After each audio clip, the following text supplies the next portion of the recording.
Hello and welcome back to Pokemon Yellow. So we are on the final stretch of this area. We've just got a few more opponents to get through and then we'll get to Fuschia City. And then we can get on to the next exciting part of the next exciting area of the game. So kind of tripped up on that a little bit. So as you did see there, I did obviously go heal up my Pokemon in between videos. Yeah, spoiler alert, I do kind of just batch record these more often than not. It's definitely very helpful with my very busy schedule. So, but yeah, so we're all healed up, ready to take on this area. I'm hoping that this area is going to be a little bit nicer and I can get a couple more levels into Broiler, because I don't want Broiler falling behind too much, and the more that I can get Broiler caught up on screen, the less I have to do off screen, so that definitely helps out as well. And again, with Koji sopping up a whole bunch of experience, that's definitely going to slow down my ability to keep my Pokemon caught up. I would think by the time I get to the end of this, I should be pretty good to take on the next gym leader. Like, I'll be a little bit underleveled, but I don't think it'll be too much of a concern. I also just won't be afraid to use Merlin as my problem solver to just get through the gym if I need to. That's always an option. I've pointed out I want to try and avoid doing that, but if there's a point where I'd rather get it done for the sake of keeping the story moving, then I'm fine with doing that. So, come up here, and I believe Koji did not level up. No, he didn't. Go around to the outside and get these two opponents. Alrighty, so apparently I'm going to help someone burn off some time. What a coincidence, you're going to help me do the same thing. Grimer! You know, I wish Pokemon like Weezing and Muck and Arbok were a lot more viable than they are, because, I mean, Muck's just a pile of sludge, but he's an alright design. But I really like Weezing and Arbok as designs, and they just seem like they've... Oh no. Oh, that's not good. Okay. Swap it out. Or, you know what, slow enough. Broiler shouldn't have too much problem.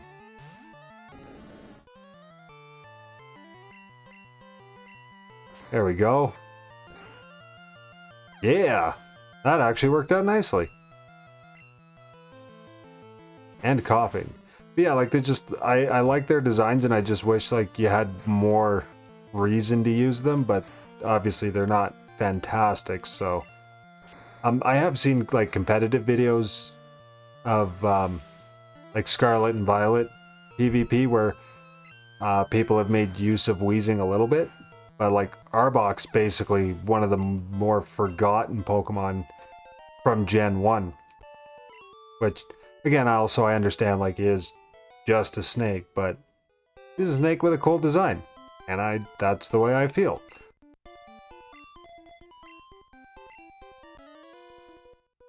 I can also completely acknowledge when people are like, oh, well, you know, Gen 1 designs aren't actually good, it's just nostalgia. Because some of them are very basic designs, which, yeah, like it was almost 30 years ago they were designed. Like, it was a very simple, much more simple time for that at the time, so... But there are some really nice designs. I don't care what anyone says, I will always think that Dragonite's the best dragon design. I like Garchomp, I like Salamence, I even like, is it Komo, I think is his name? The one from Sun and Moon. Like, I even like his design, like, for dragons overall, but Dragonite's my favorite. My friends always call him Barney, and I'm like, yeah, alright, that's fair. I can completely subscribe to that, but, yeah, it's just... Dragonite's one of my favorites. but I must say Garchomp does bring up a very close second. So does what's the one I'm thinking of? I don't know why I'm asking you that, because there's no way that you would have a way of... Hydreigon. That's the one. I do like Hydreigon's design as well. Got the next battle. Yeah, I don't know if I have a favorite generation of designs. Maybe I'll take a look and just kind of do the old, whether I tier them or yes, no, and maybe I'll get an answer to that where it's just, okay, I like this percentage of this generation and this percentage, and see which one's designs I actually like the best. I've got a good feeling I know where a lot of the generations are going to sit with that. And I know that Generation 9 is going to sit pretty high, because there was actually quite a lot of designs in there that I did very much like. I think Fuecoco is, as soon as I saw Fuecoco, I'm like, I gotta get the game. Like, I like that design. But, like, so many of the designs are so good in that game. I'm not sure what I think about the logic of, like, the Paradox Pokemon, where they're just rehashes of old designs. I don't know how much I care for that, but, I mean, it is what it is. There's 1,000 Pokemon, right? So, eventually you gotta find a way to keep things interesting. Whether that's regionals or Paradox. It was cool what they did with most of the Mega Evolutions. Some of them were just very, very meh, but yeah, I mean, when you gotta spend 30 years keeping a franchise interesting and new and fresh, like, yeah, you're gonna see some really grasping for straws in some places.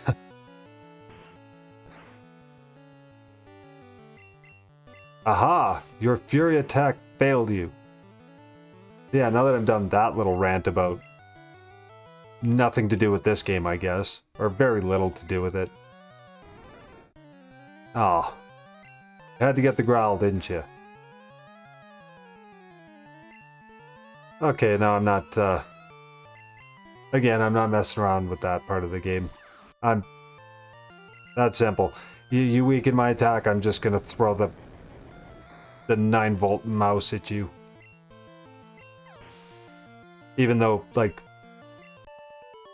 I think Sandshrew is listed as a mouse. Pikachu's an electric mouse. But Sandshrew is a shrew, which is a rodent, but it's not a mouse. So that's kind of weird. Oh, I don't have anything. I never picked up any healing stuff for Broiler. Looks like he continues to fall behind. I'm fine with it. But yeah, so Pikachu's an electric mouse, but his design is based on, I think it's actually called a pika, which is a rodent that lives in mountain ranges. And Sandshrew is a shrew, which a shrew is a rodent, but it's not a mouse, or else we'd call it a mouse. Like, I'm so confused with some of these entries that you come across. Some of them are pretty questionable.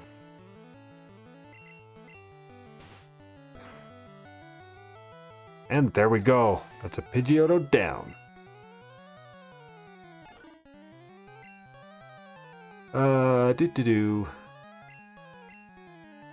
We'll get Koji in there. Beat up the Wigglytuff.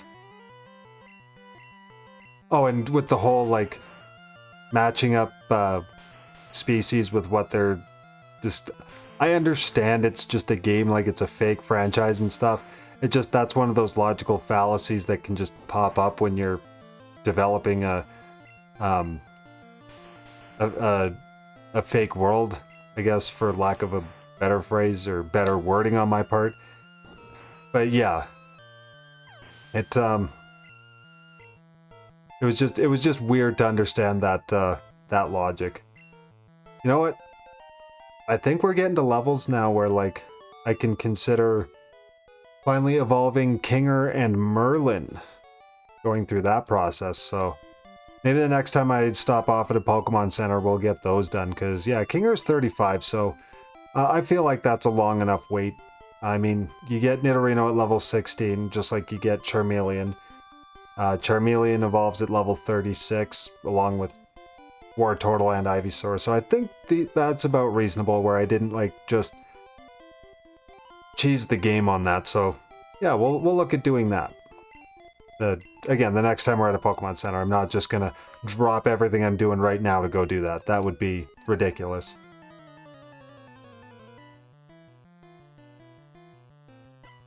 There's that little part of me that considered going and doing all that right from that cut. I think that would have been interesting. Okay. Just be like, well, he said it was ridiculous. He's not doing it. And then, yeah, the next cut is just straight to, oh, he's doing the thing. But no, we'll just keep going on this. Come on, one more. I got greedy. Wait, I have Drill Peck now. Huh. Totally skipped over that. Drill Peck solves every problem. Got a Pidgeotto? Drill Peck. Got a Venusaur? Drill Peck. Got a Golem? Probably swap your Pokemon. I don't think Drill Peck solves the Golem problem, to be honest. Now that I think about it, unless there's like a trainer I always miss when I go through these games, I don't think you ever see Golem in this game unless you like obtain Golem. Like, I don't think he pops up like at all. We'll go with Merlin because I'm pretty sure these next two guys have poison types. Because they look like bikers. If they don't have poison types, then they will definitely have fighting types then. Oh yeah.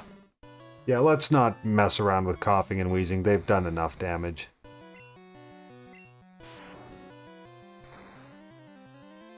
Alrighty.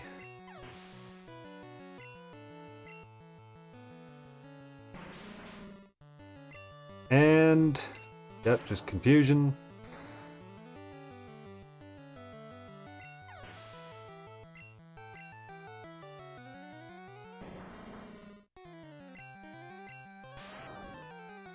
That's the other thing that I kind of want to try and why I've been trying to avoid just using Merlin to solve all my problems.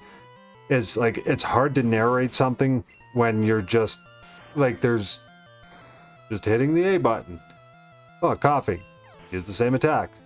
Coughing. Use the same attack. Like, you can only narrate that so many times before it's like, yeah, alright. You know what? Psybeam, just to be different this time. I honestly don't know what the power difference between Psybeam and Confusion is. All I know is Confusion will confuse. But pretty soon, I'll be able to get Psychic. And actually, now that I think about it, oh, okay.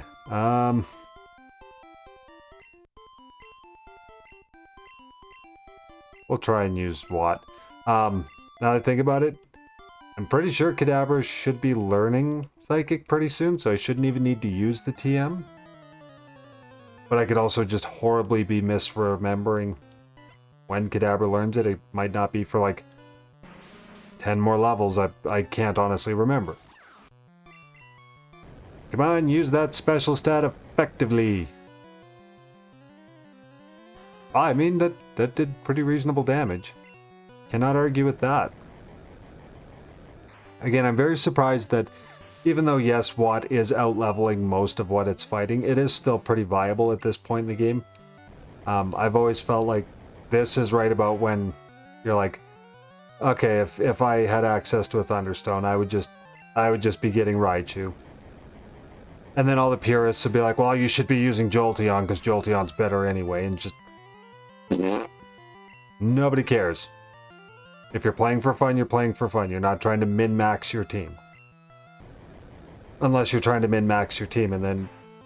Yeah, then you use Jolteon, but if you're taking that logic, then... Just go get Zapdos. Zapdos is better than all of them.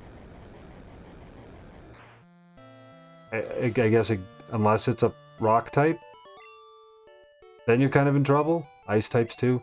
So, I mean, it is what it is. But from a pure stat line point, yeah, your Zapdos is going to be the best of them because it's got 590 base stat total, I believe is what it is in this generation. So, but yeah, we're not looking to min-max everything.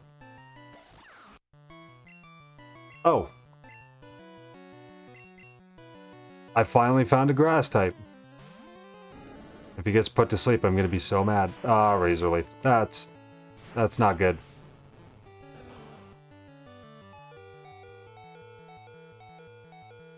Alright, can you one-shot this thing? I'm going to guess probably not. Oh, Leech Seed. That's not cool.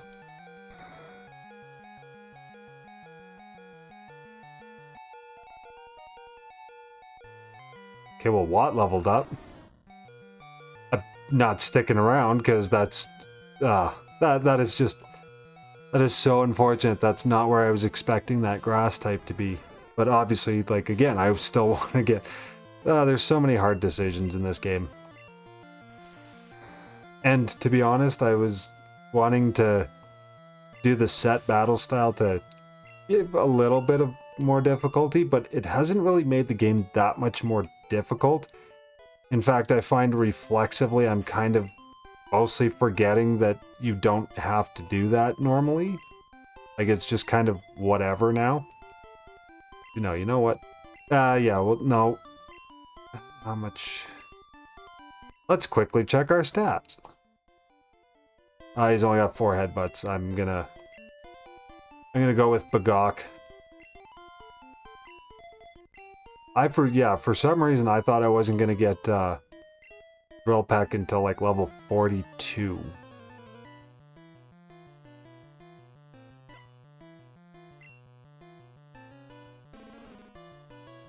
Okay, so Gloom.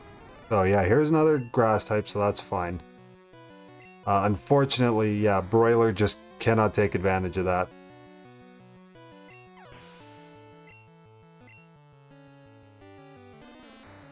Mind you, we haven't seen a whole lot of Gloom, so that's kind of nice. We also had a Farfetch not long ago, so I don't think we ran into one before this. Yeah, I definitely like... I've pointed this out before. I definitely like newer generations because they have such a wide pool to pick from that there's just so much variance in the battles. It just makes it a lot more fun.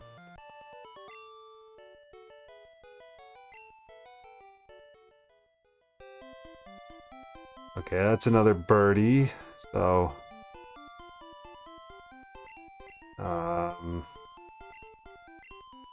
we'll go with Watt again. Because Watt is basically as good as Watt's gonna get. Like, I'm not... I passed on agility. I do believe it still learns Light Screen, but Light Screen isn't as good of a move in Generation 1. And I kind of like the moves Watt already has, like this pretty decently rounded set of attacks.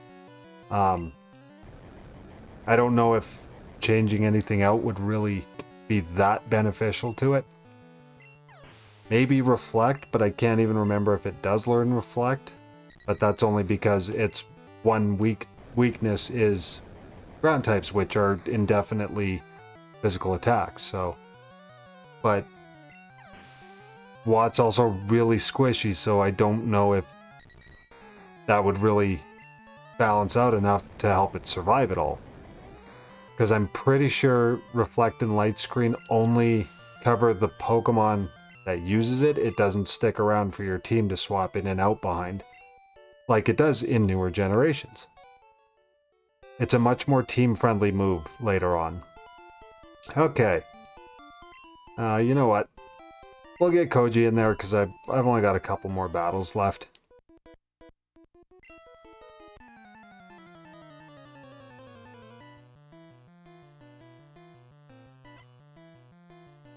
Okay, now the Bird Keeper wants to fight.